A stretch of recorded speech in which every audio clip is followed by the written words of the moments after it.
So after weeks of grueling tasks and weekly challenges from crown chasers leading to the final night of the competition, 28-year-old Mia Roux has been crowned Miss South Africa 2024. It took place over this weekend. And this was not Mia's first beauty competition, as she previously won titles such as Miss Tracy, Miss Garden Route and Ultimate Wildcat. Roux also competed at Miss Deaf South Africa, where she was placed in the top 5. And she joins us now to reflect on her future plans during her reign. Miss South Africa in studio with us. Good morning, how are you? I'm very well, thank you. How are you? And thank you so much for having me. We are so excited to have you. You know, we actually called, and you can see on the corner of our screen there, Pumza Sikumba, our sign language interpreter, brought in for this conversation, because I think your crowning has made us really start to put the word inclusivity back in our tongues again. But I want to start with this. Have you gotten used to being called Miss South Africa yet? A little bit. I am starting to get used to it. But it's still very like, pinch me, is this real? Yeah, it's you know, this is, I was saying yesterday to Aldrin that I think that your being crowned is such a beautiful moment for South Africa. It is, finally, we're going to really understand such a big part of our country, right? 4 million people in South Africa that are either deaf or hard of hearing. And people are watching our conversation, they're thinking, wait, but if she's deaf, how is she hearing your questions? How are you guys doing this? It's an opportunity for us to educate people. Absolutely. So I have a cochlear implant which I received at the age of 2. And the cochlear implant is amazing technology that is able to help you have a representation of sounds, but it's not the same as you hear. So I still do have struggles with my hearing.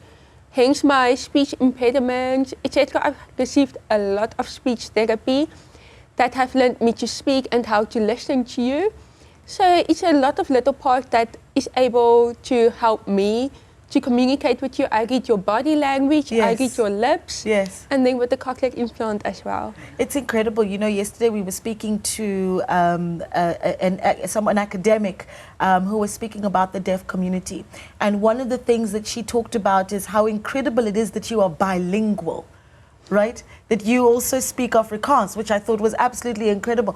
The work that goes into that then, because all that speech therapy and English and Afrikaans, and you don't just speak South African Sign Language.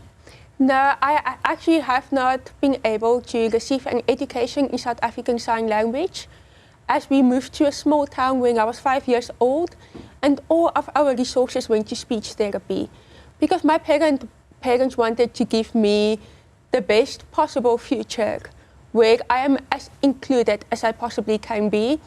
And they thought at the time the best thing for me would be to learn to speak and communicate. Yeah.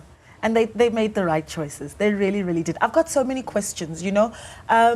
In the run-up to the pageant on Saturday, let's be honest, there was so much drama, right? I mean, so much conversation around which of the finalists should be making it. Chidima, obviously, a big talking point.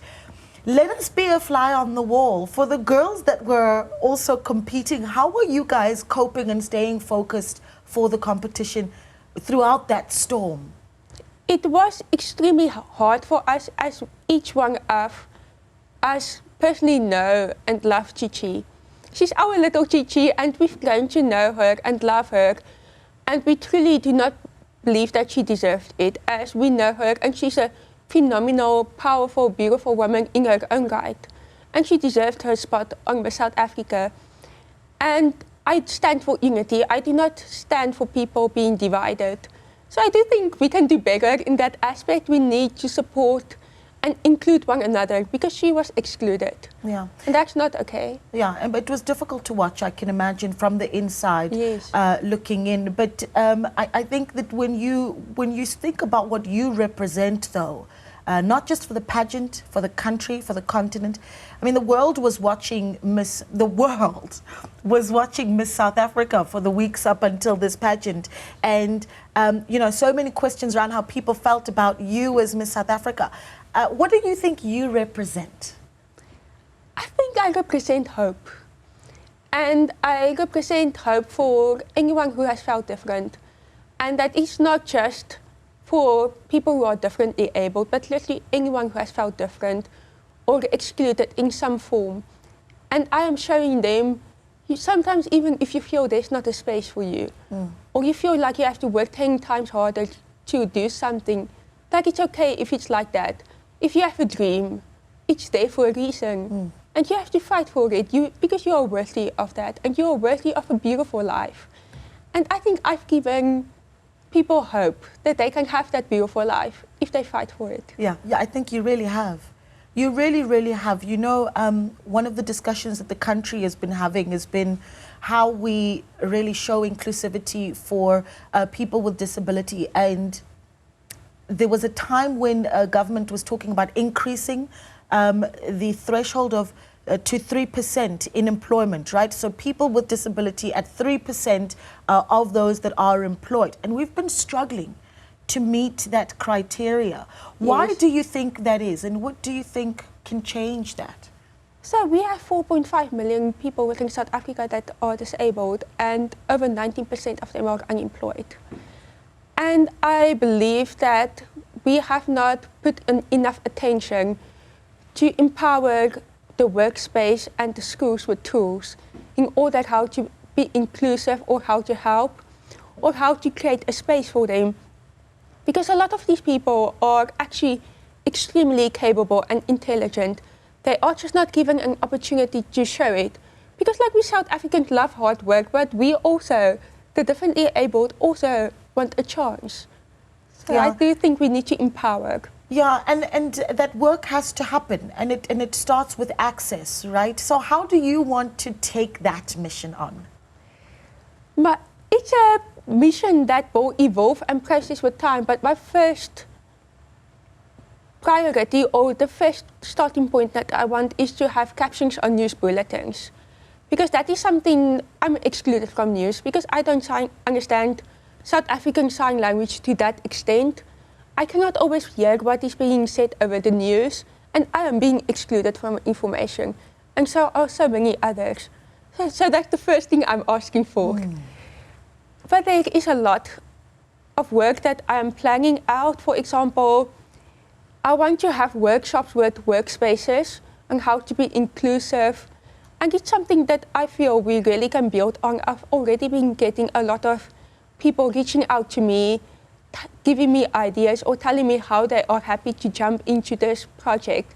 So I'm very hopeful. No, you're going to spark a lot of projects and a lot of initiatives that are so important. So, I mean, even I'm taking the note, you know, I'm writing it down, captions for the news, so that we're able to include the 4 million people in the country that also want information. But if you will, paint a picture of what that lack of inclusivity looks like on a daily basis, right? I mean, a lot of people may not understand that if you are hard of hearing, for instance, that because I can't see that you're hard of hearing, that the inclusivity becomes so much more important, but also very difficult for some people.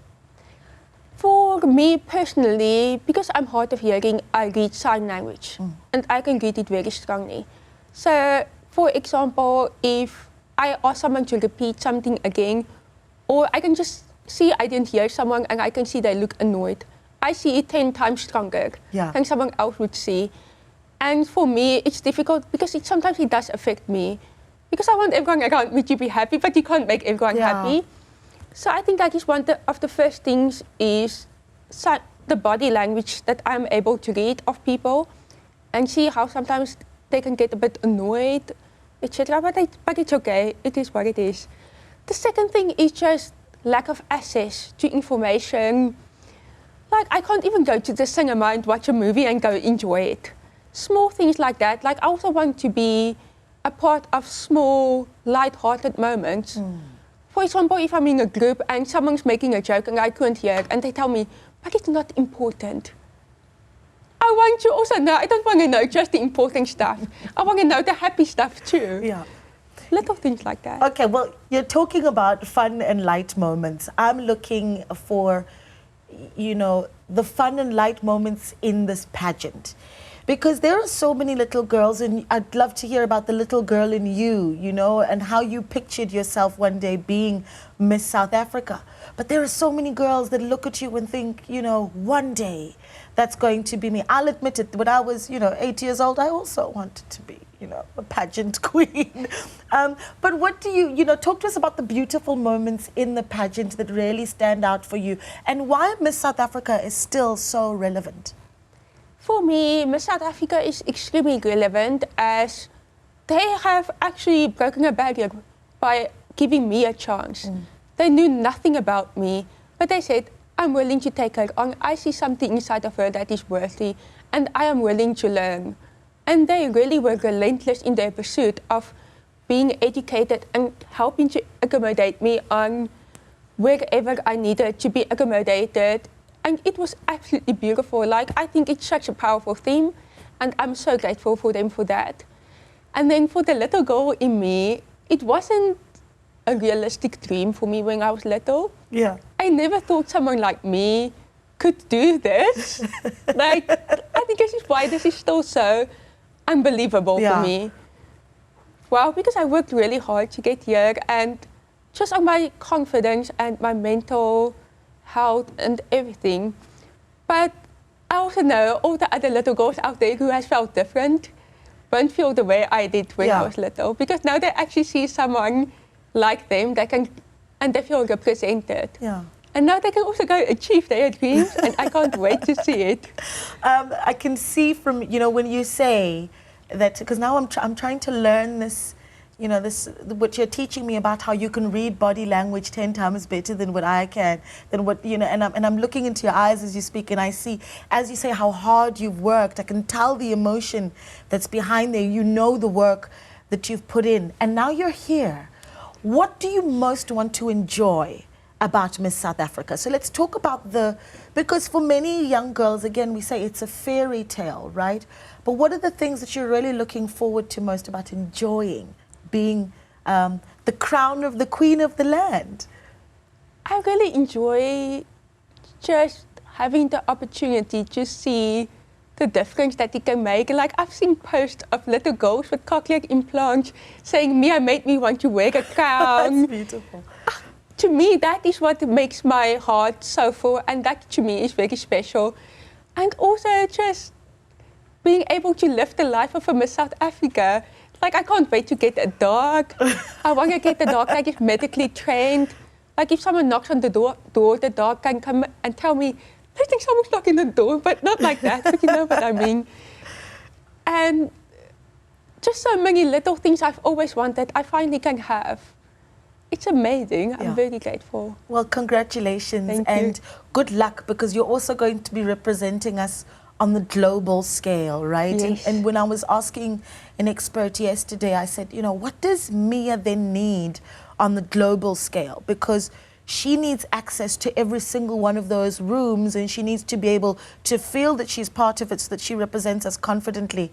What do you need for us to make sure you have when we go to Miss World and Miss Universe?